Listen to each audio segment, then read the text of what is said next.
You tell yourself you lack Felix, that something inside you is broken. You watch others rise early, train relentlessly, move with purpose, and you wonder why your strength collapses when comfort calls. But the ancient warriors never asked this question. They did not ask, why am I weak? They asked, where is my fear hiding? In feudal Japan, discipline was not a personality trait.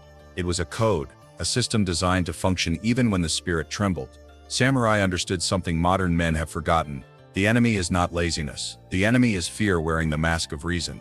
Fear that whispers tomorrow is safer. Fear that dresses itself as logic, rest, preparation. Fear that dissolves strength slowly, quietly, without violence. This story is not about becoming aggressive. It is about becoming still, about standing in silence long enough for fear to reveal itself. A young warrior enters this path believing discipline must be forced. A master watches, says nothing, and allows failure to speak first. Through silence, repetition, and an ancient system older than motivation itself, the warrior learns the truth. Discipline is not created by willpower, it is forged by alignment.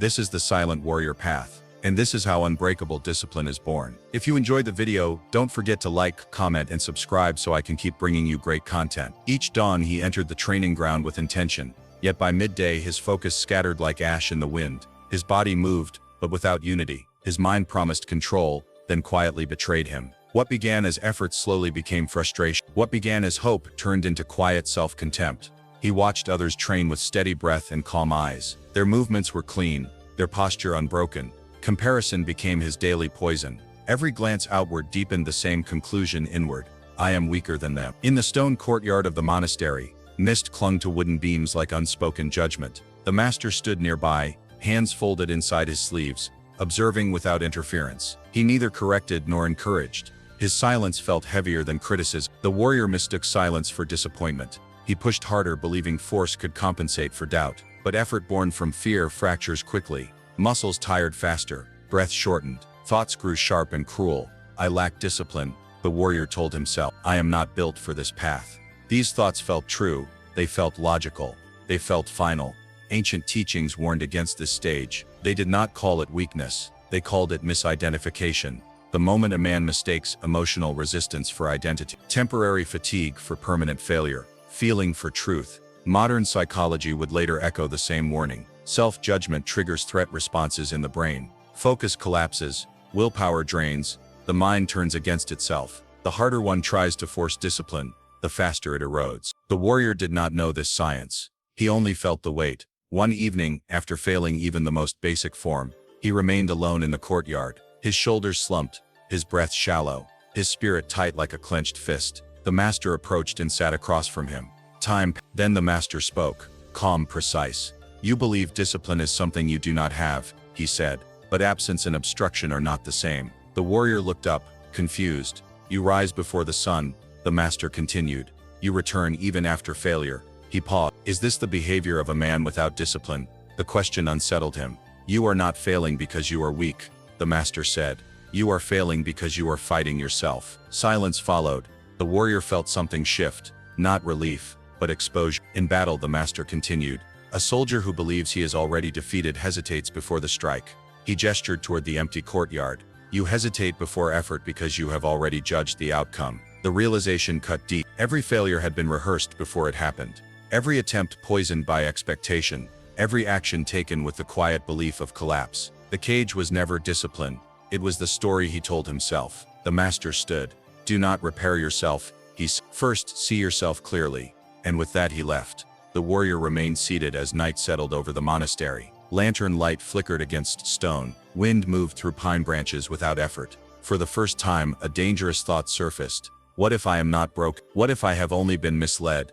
That thought brought no comfort. It brought responsibility. And responsibility, he sensed, was the true beginning of the path. The warrior returned to training with a quieter mind, but the struggle did not disappear. Something subtler replaced. He no longer called himself weak. That belief had cracked. Yet discipline still slipped through his hands in ways that felt reasonable.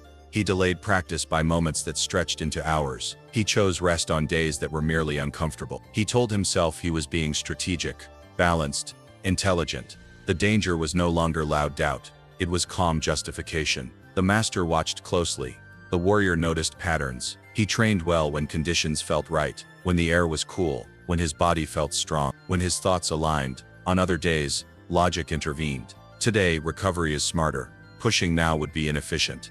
I'll begin properly tomorrow. Each excuse arrived dressed in wisdom. This was more confusing than open failure. The warrior felt he was improving, yet something invisible kept pulling him back. Progress began, then stalled. Momentum flickered, then faded. One afternoon, after the warrior shortened his training without instruction, the master finally spoke. "Why did you stop?" he asked. The warrior answered quickly. He had prepared this explanation many times. "My form was deteriorating," he said. "It was better to preserve energy than practice poorly." The master nodded slowly. "And yesterday?" he asked. "I lacked focus," the warrior replied. "Training without focus is wasted effort." And the day before, the warrior hesitated. "My body needed rest." The master's eyes remained calm. "Each reason sounds intelligent," he said. "But intelligence is not always truth." He motioned for the warrior to Fear rarely announces itself," the master continued. "It prefers to speak with your voice." The word fear startled him. "I am not afraid," the warrior said. "I simply think carefully." The master almost smiled. "Fear does not mean terror. It means avoidance of discomfort." He drew a line in the dirt with a stick. When discipline asks for tension, fear offers logic. When growth demands uncertainty, fear offers comfort. When the path narrows, fear widens the road. The warrior felt exposed. Modern minds call this rationalization. Ancient warriors knew it as something more dangerous. Fear wearing the mask of reason. The mind learns quickly how to protect itself. It avoids pain before pain even arrives. Neuroscience would later confirm it. The brain prioritizes safety over progress. Discomfort triggers threat responses. Logic becomes a servant of avoidance unless awareness interrupts it. The master stood and faced the training grounds. "Samurai were never fearless," he said. "They were trained to notice fear before it decided for them." The warrior realized something unsettling. His discipline had not failed because fear existed. It failed because fear had been invisible. Fear had been choosing his schedule. Fear had been setting his limits. Fear had been speaking through his thoughts, calmly and convincingly. The master turned back. "You believe discipline requires confidence," he said. "It does not." He paused. "It requires honesty." That night, the warrior trained again, but something changed. Each time the thought arose, "Stop now. Delay. Rest instead." He did not obey or resist. He observed. He asked a single question. Is this clarity or avoidance? Sometimes the answer surprised him. He continued even when his mind protested, not aggressively, not emotionally, simply because the structure demanded it. Other times he stopped, but without justification, without storytelling, only presence. The difference was subtle but profound. Discipline began to separate from mood, action from emotion, truth from comfort. Fear did not disappear, but it lost its authority. The warrior understood now. The enemy was never laziness. It was unconscious fear disguised as wisdom, and awareness, not force, was the blade that cut through it. As the master watched from a distance, he saw the warrior begin to move differently, not harder, clearer, and clarity, he knew, was the gate to the next trial, a place where excuses could no longer hide, a place called silence. After fear was exposed, the master removed something the warrior did not expect: guidance. There were no more corrections, no encouragement, no approval, no disapproval. Training continued at the same hour, in the same place, under the same sky, but the master no longer spoke. He simply watched, sometimes not even that. At first, the warrior felt abandoned. Without feedback, uncertainty crept in. Was his stance correct? Was his progress was he wasting effort? The mind searched desperately for confirmation. Silence answered none of it. This was the next test. In the absence of instruction, something else grew louder. The ego. It whispered constantly, "You should be better by now. Others would notice your discipline. This feels pointless. You deserve recognition. You deserve relief." The warrior realized how much of his discipline had been fueled by identity, by the need to feel like a disciplined man, not simply to act like one. Effort had been tied to self-image. Progress had been measured against imagined observers. Silence stripped that away. Zen masters had always known this truth. Silence is not empty. It is confrontational. Without noise, the mind reveals itself. Every excuse, every craving, every hidden demand surfaces when there is nothing left to distract it. Modern psychology confirms the same. When stimulation drops, the brain produces discomfort. The ego seeks novelty because stillness dissolves its control. The warrior began to see clearly. His resistance was not physical. It was psychological. It was the ego negotiating relevance. He noticed how his body could continue long after the mind demanded escape.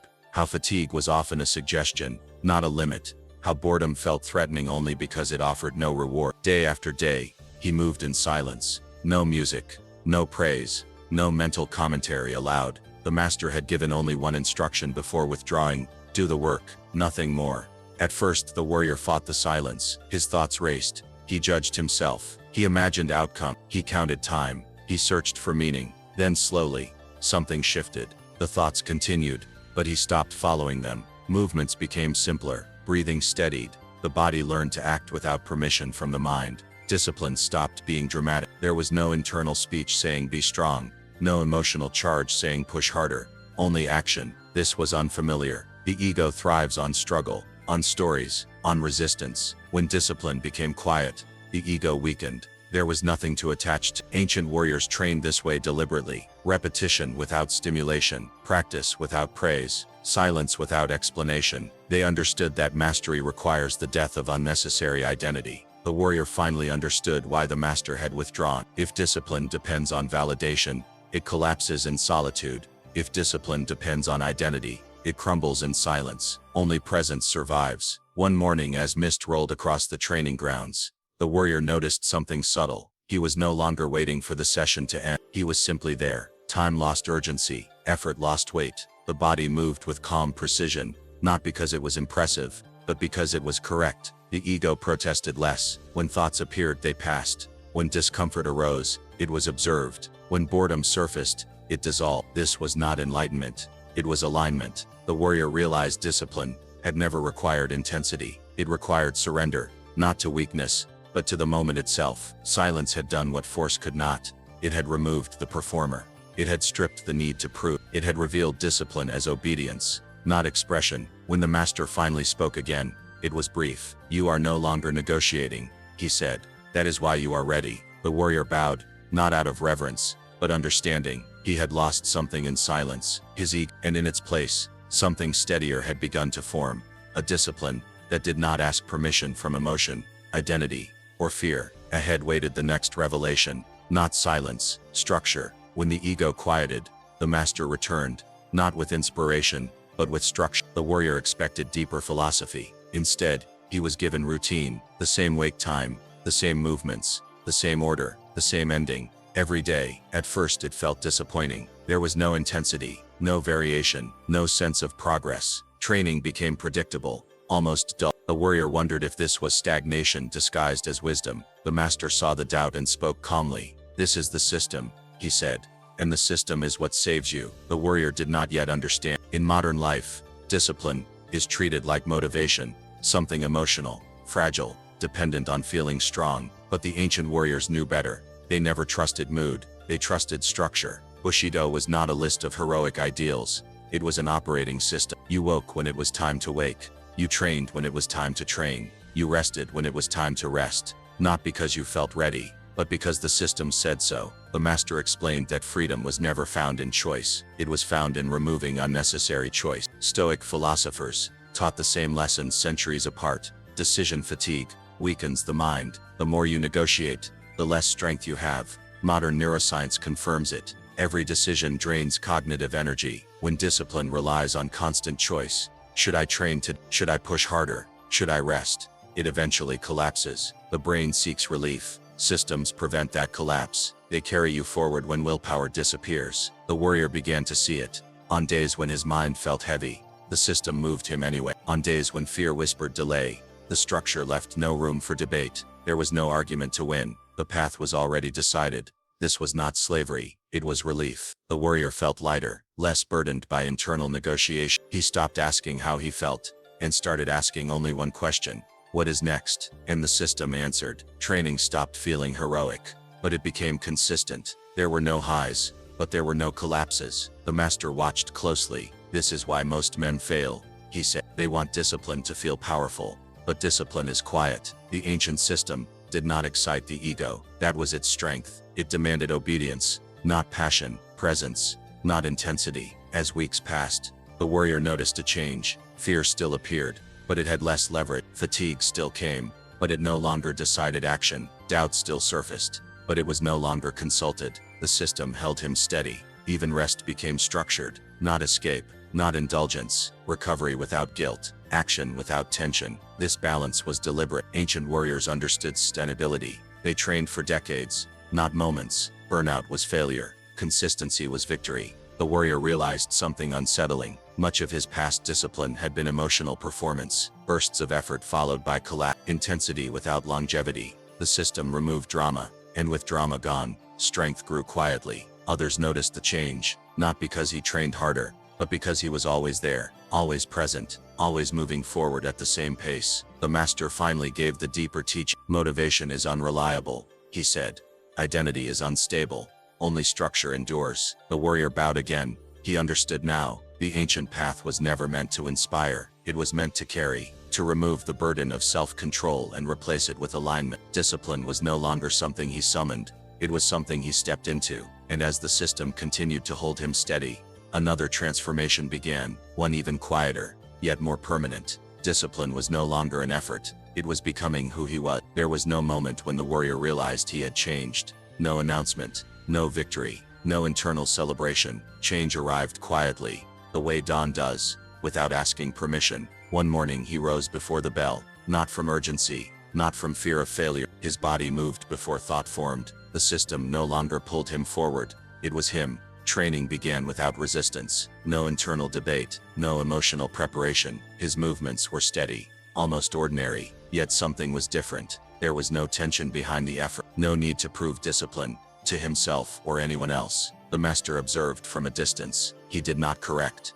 He did not praise, because correction was no longer required. This chapter marked the deepest shift on the path, the point where discipline stopped being an action and became an identity. In the past, the warrior did discipline. Now he was disciplined. Modern neuroscience explains this transformation clearly. Behaviors tied to identity consume less cognitive energy. They resist collapse under stress. When action aligns with self-concept, the brain no longer treats it as effort. It treats it as consistency. Ancient warriors understood this. Without science, they did not say, "I am disciplined today." They said, "This is who I am." The warrior noticed how fear had changed. It still appeared, before difficult training, before uncertainty, before exhaustion. But fear no longer negotiated. It no longer shaped decision. It arrived, was observed and passed. Ego also softened. There was no desire to look disciplined, no hunger for recognition, no comparison. The warrior spoke less. He explained nothing. His presence became heavier, calmer. Others felt it. Not intimidation, stability, not aggression, quiet authority. This was the paradox the master had always known. The less a man tries to appear strong, the stronger he becomes. Discipline, rooted in identity, is invisible. It does not announce itself. It does not demand validation. It does not fluctuate with emotion. The warrior no longer measured progress. Distance stopped mattering. Outcomes lost their urgency. He focused only on execution. One movement, one breath, one repetition at a time. Presence replaced ambition. The master finally spoke again, his voice low and deliberate. "Effort is loud," he said. "Identity is silent." The warrior understood. In earlier days, effort burned him out. Now identity sustained him. He could train tired, rest without guilt, work without resentment. Discipline no longer consumed him. It stabilized him. Modern psychology confirms this ancient truth. Willpower is finite. Identity-based behavior is resilient. When discipline is tied to who you are, not what you want, it survives stress, boredom, and fear. The warrior no longer feared losing discipline. There was nothing to lose. It was no longer something external he had to protect. It was internal, woven into posture, rhythm, and attention. The master watched as the student moved through days without drama. This was mastery, not perfection, not domination, but alignment. The warrior had stopped fighting himself. And when a man stops fighting himself, immense energy becomes available. Energy once wasted on hesitation, now fueled presence. Energy once spent on self-judgment, now sharpened awareness. The path became lighter, not because it was easier, but because resistance was gone. The master knew this stage well. Many reach discipline, few reach embodiment. This was the difference between training and transformation. As the sun lowered over the mountains, the warrior completed his practice and bowed, not to the master, but to the path itself. He did not feel powerful. He felt grounded, and that was stronger. The master turned away quietly. The final lesson was approaching, not one of achievement, but of release. Because once discipline becomes identity, the last attachment must fall. The need for the need for results. The warrior was ready to walk forward, without fear. The end did not arrive with a sound. No final lesson, no farewell, no closing words carved into memory. One morning, the warrior noticed the master was no longer watching. The training grounds were the same. The mountains stood unmoved. The wind carried the same quiet breath through the trees, but the presence behind him, the silent weight that had guided every step, was gone. At first, the warrior felt uncertainty rise, not panic, not fear, just a subtle question in the body. Am I still walking the path? If no one is watching, he sat with the question. He did not rush to answer it. This was the final test. The master had not left to abandon him. He had stepped away because guidance was no longer required. The warrior understood something then, deeply, without thought. Discipline was never about obedience to a teacher. It was about loyalty to the path itself. That day, training continued as always, not harder, not softer, simply true. The warrior no longer measured his progress. He no longer asked how far he had come, or how far remained. The future loosened its grip, so did the past. Presence became complete. Modern psychology calls this intrinsic regulation, action, guided from within, no longer dependent on reward, punishment, or external structure. Ancient systems reached the same conclusion. Centuries earlier, the strongest warrior does not need supervision, he needs alignment. Fear still appeared at times, before long days, before uncertainty, before moments where quitting would feel reasonable, but fear had lost its voice. It arrived like a cloud passing through open sky, visible, but unable to stay. The warrior did not fight it, he did not analyze it, he did not obey it, he remained. This was the final liberation. Fear thrives on urgency, on reaction, on unconscious movement, but presence starves fear. The warrior now understood why ancient masters valued calm above intensity. Intensity burns, calm endures. He walked through his days with the same posture he held during training, shoulders relaxed, breath steady, attention wide. Life itself became practice, work, fatigue, conflict, silence. All of it was the path. The master's final lesson had not been spoken, because it could not be taught with words. It had to be lived. Strength, the warrior realized, was not the ability to push endlessly. It was the ability to continue without inner conflict, to act without argument, to remain whole when pressure increased. This was unshakable discipline, not rigidity, not force, but continuity. The ancient system had done its work. It had not made the warrior extraordinary. It had made him stable, and stability, in a chaotic world, is rare power. As seasons passed, the warrior's presence affected others without effort. He did not teach, he did not preach, he simply moved with clarity. Those who watched felt something settle inside themselves. Calm spreads quietly. The warrior no longer sought mastery. Mastery had arrived when seeking ended. One evening, standing at the edge of the training ground, the warrior bowed, not out of ritual, but gratitude, not to the master, not to the system, but to the discipline that had reshaped him. Without violence, he turned and walked forward. No destination in mind, no finish line needed, only the next step, and the next breath. The path continued, not as a burden, but as a way of standing in the world, silent, present, unbreakable. And in that silence, the true freedom revealed itself. The warrior is not undisciplined by nature. He is weakened when fear operates unseen. Discipline is not built through force, motivation, or emotion. It is forged through presence, strengthened in silence, and sustained by loyalty to the path. When ego demands escape, when fear is observed rather than obeyed, the warrior becomes unshakable, not by conquering the world, but by remaining steady within himself.